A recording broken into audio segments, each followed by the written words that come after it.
Welcome back to Transformers Book Club. This week we're taking a look at a very controversial issue in Transformers with Spotlight Arcee. So we start off this spotlight with Arcee just wreaking havoc in what is described as a stellar cartography archive, which I'm guessing is a place where they store space maps.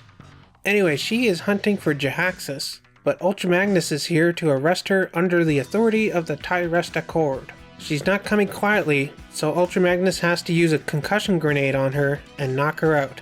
Apparently Arcee was right though, as it seems this place was a front where Jhaxus was hiding something called the Negacore.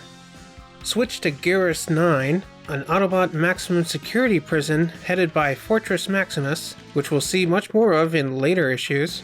Here Arcee, among others, have been incarcerated with their sparks held in suspension. Jetfire and the Technobots are here too, looking to understand and hopefully reform the 6 individuals who make up Monstructor.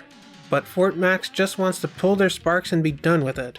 It is at this time that Bonzaitron and his forces mount a full-scale assault on the facility, with the Combaticons leading the charge.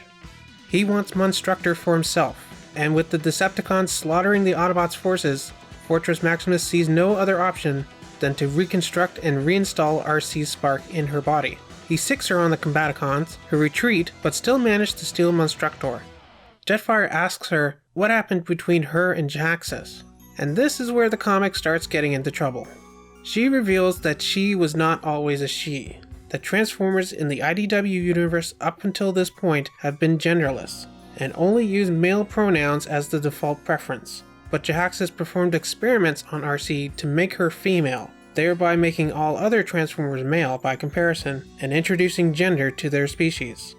More on that in a moment. First, let's finish off the synopsis for this story. The issue ends with Fortress Maximus wanting to put Arcee back in her cell, but Jetfire gets him to let her go, and Arcee goes off, searching for Jhaxus and his experiments, looking to get her revenge on what he did to her. So, where to begin with the issues presented in this spotlight? As a standalone story, from a science fiction perspective, it is very interesting to think about what if there was a genderless alien species out there who suddenly had gender forced upon them. As a philosophical exercise, it works, especially with Transformers, since at the end of the day they are essentially all genderless. They don't have male or female sexual organs or reproduce sexually that we know of. But there are many factors outside this spotlight that cause people to have many problems with it. First of all, continuity-wise, it's already been established that there were female Transformers before Arcee in the IDW universe, as evident by the presence of Elita 1 in Megatron Origin, or at least someone that looked like Elita 1. I'm not sure if this was retconned or not to be Elita 1, since she shows up much later in the series with different origins. And the whole gendered pronoun thing doesn't make much sense anyway, since if they really did develop as a genderless race, they wouldn't even have gendered pronouns when speaking Cybertronian to each other. We only use he and she because we're human, and we're reading this, and we speak English, and we don't have non-gendered pronouns in our language.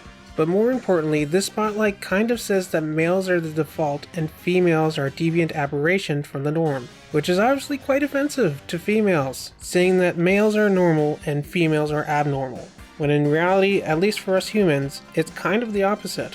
All babies essentially start out as female, and it's not until the 9th to 12th week of pregnancy that babies develop, shall we say, male characteristics.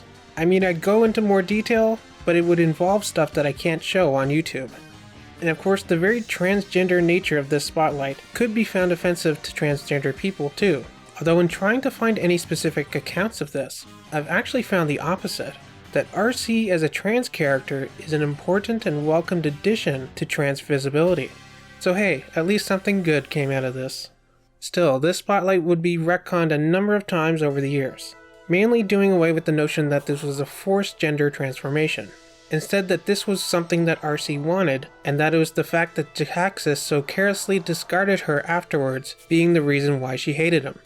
It would also be later revealed that there were in fact female Transformers before Arcee, but they had died out for some unknown reasons, and that Jhaxus' experiments with Arcee were an attempt to revive a long-thought-dead aspect of their species. Still, I think going forward, writers have learned their lesson from Spotlight Arcee, and to just speak what they know, and be more careful not to try to make such political statements, whether intentional or not. Well, what did you think of Spotlight Arcee? I know when I first read it years ago, I really liked it, although these days I can see where people have problems with it. For next week, we're actually going to be skipping that story because I want to save it for when it might be a little more relevant to a certain film that's coming out soon. So instead, next week we will be discussing the next big part in the Asian series, Devastation. See you then.